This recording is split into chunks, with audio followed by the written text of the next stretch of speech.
Ukrainian soldier captures 4 Russian troops on the front line.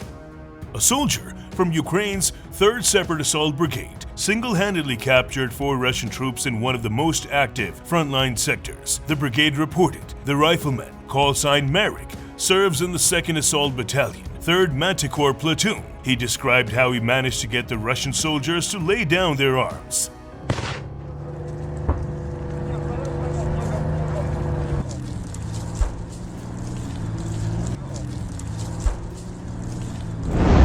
The group of Russian troops had approached the area on all-terrain vehicles, attempting to secure a position in a nearby forest strip. However, they were spotted by Ukrainian reconnaissance drones. 2 soldiers were killed immediately in the open, while the rest were located in a dugout by drone operators.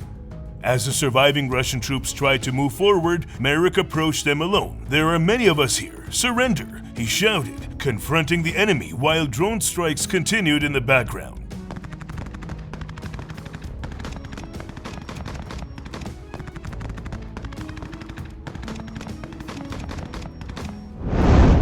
The Russian soldiers, reportedly fearful of being captured, ultimately decided it was their safest option. 4 of them surrendered to the Ukrainian soldier after being searched. The prisoners received first aid, despite fears shaped by Russian propaganda. The captured troops were not mistreated.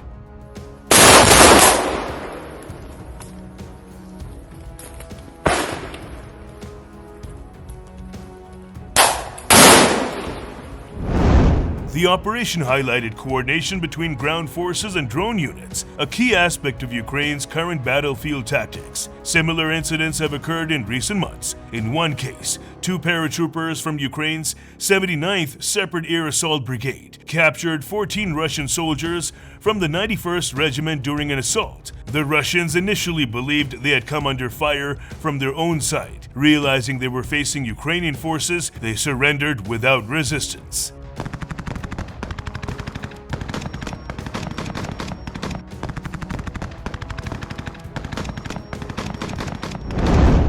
At another place, in Ukraine's Kharkiv region, Russian troops remain most active around the town of Vovchansk. Despite the city being demolished by artillery and bomb strikes, Russian forces continue to launch daily assaults using small infantry groups. According to Pavlo Shamshin, spokesperson of the Kharkiv Operational Tactical Group of Forces, the enemy remains particularly active in the area of Vovchansk and nearby settlements. Assault actions are taking place there almost every day. The Russians primarily use small infantry groups of 3 to 5 soldiers, operating under the cover of drones. Vovchansk itself is no longer a livable city. It has been completely leveled, with not a single building left intact. Yet despite this, the Russians continue their offensive operations.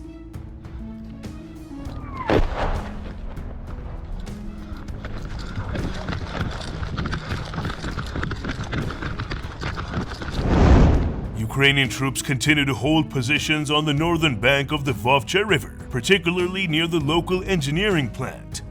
Meanwhile, Russian forces are attempting to push Ukrainian defenders beyond the river to the southern bank, but have not been successful. The situation remains tense near Dvorichne as well. There, Russians are trying to expand their presence on the western bank of the Oskil River. Assault actions are also occurring almost daily around Dvorichne, Kamyanka, Fyolivka, Krasne Pershe, and Stroevika. However, in order to pose a real threat to Kupiansk from the north, the Russians would need to install pontoon bridges across the Oskil and secure logistic routes.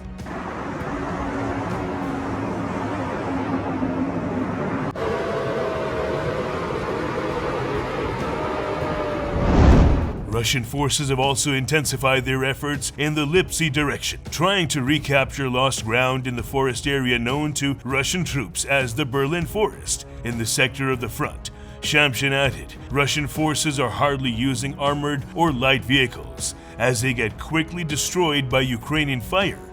Earlier, Defense Express reported that Russian forces had tried to strengthen their presence on the right bank of the Oskil River by crossing it with BMP infantry fighting vehicles, each carrying motorcycles secured to their roofs.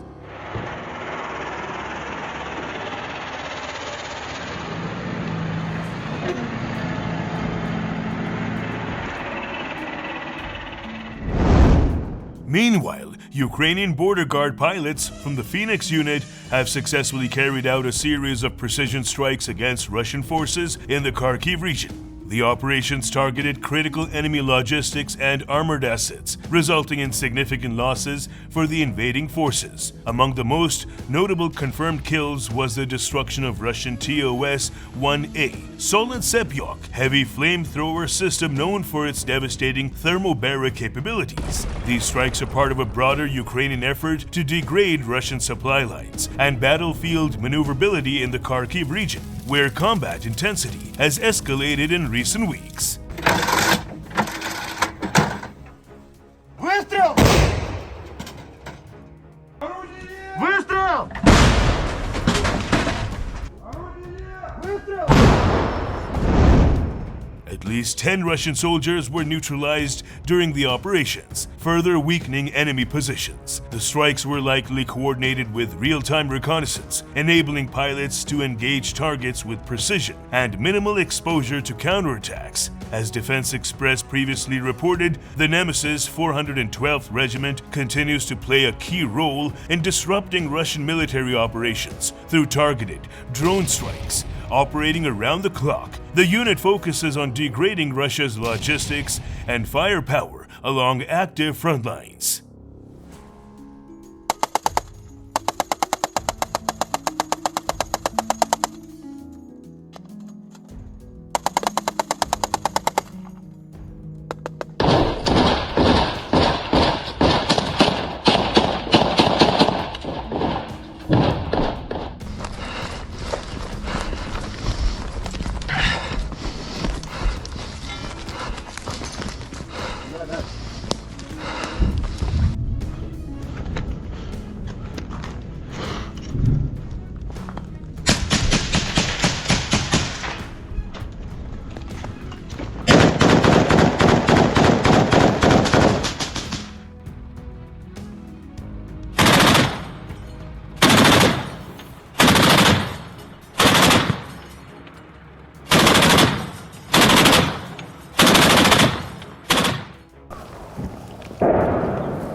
Пострел!